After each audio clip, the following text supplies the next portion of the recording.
What if I told you that the most aggressive, high-stakes stock market in the world isn't located in New York, London, or Tokyo? What if I told you it's actually sitting right inside a tactical shooter we've been playing for over a decade? Welcome to the wide, unregulated, and absolutely insane world of the Counter-Strike economy. We aren't just talking about buying a cool skin for your pistol anymore. We are talking about a multi-million, actually a multi-billion dollar ecosystem where pixels are traded like gold bars and single digital knife can literally buy you a mansion. On top of that, check the first link in the description. You have a big juicer here, so check it out. On top of that, you have also a thing which is a Discord channel, which is my community. And yeah, join the community, be a part of it. You can get something from it. So let's start the yapping.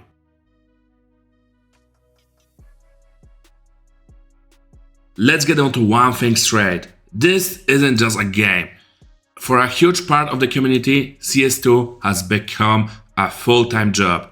It's the Wall Street of gaming. While everyone else was crying about crypto crashing or NFTs becoming worthless, CS players were out here quietly making a 500% ROE on sticker capsules they bought for pennies back in 2014. It's the ultimate grind set because in this market, the hustle never sleeps. You might be asking, how did we get there? It's all started with a genius and honestly, a kind of devil's move by Valve. By creating a system where items have different rarities, where levels and unique patterns, they didn't just make cosmetics, they created a currency. They turned every player into a potential day trader. When you open a case, you aren't just looking for a cool design, you're looking for that W in the chat, that legendary drop that changes your life. But the real rabbit hole starts when you look at the scientists of the CS economy. These are the guys who don't even play the game anymore. They just spend all day staring at the spreadsheets and float values. In any other game, a factor in your skin is just a factor in your skin. In Counter-Strike, if your skin has a float value of 0.0000001, it's worth 10 times more than the exact same skin with a slightly higher number. People are literally obsessed with decimal points. Why? Because it's all about the overpay.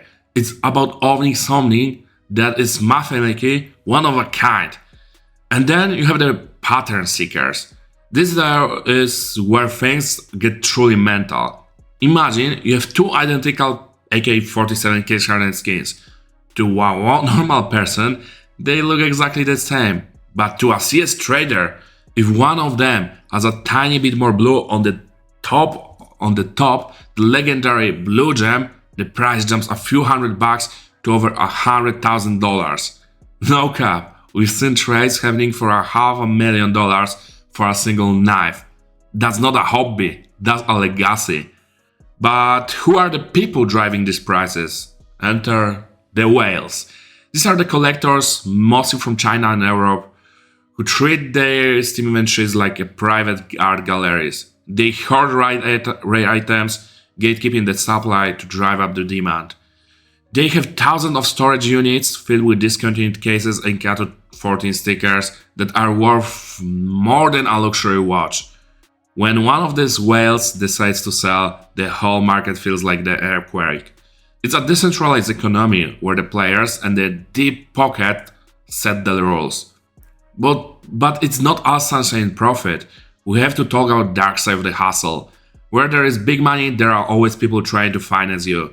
The CS economy is a literal minefield of scammers, sharkers, and API scams. They can wipe out your entire inventory in seconds if you aren't careful. It's the wide nest. There is no bank to call, no undo button.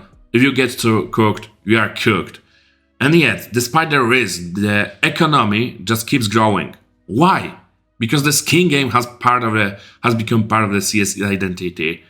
It's the ultimate flex. When you see a pro player like Simple or Zaibu pulling out a rare souvenir Avupa Dragon Lore on a world stage tournament, that skin becomes legendary.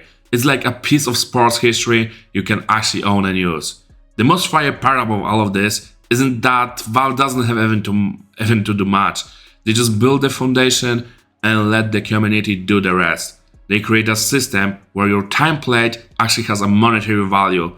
Whether you are a casual player hoping for a lucky drop or a hardcore trader flipping skins for a living, you're part of a financial experiment that has never been seen before in the history.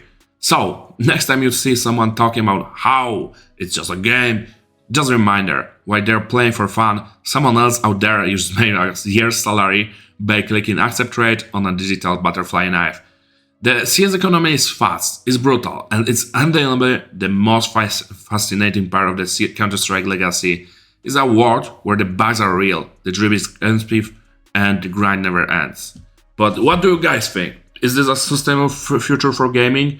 Or we are just living in a massive bubble that's eventually going to pop? Will you ever invest your real-life savings into a bunch of pixels, or are you staying far away from the market?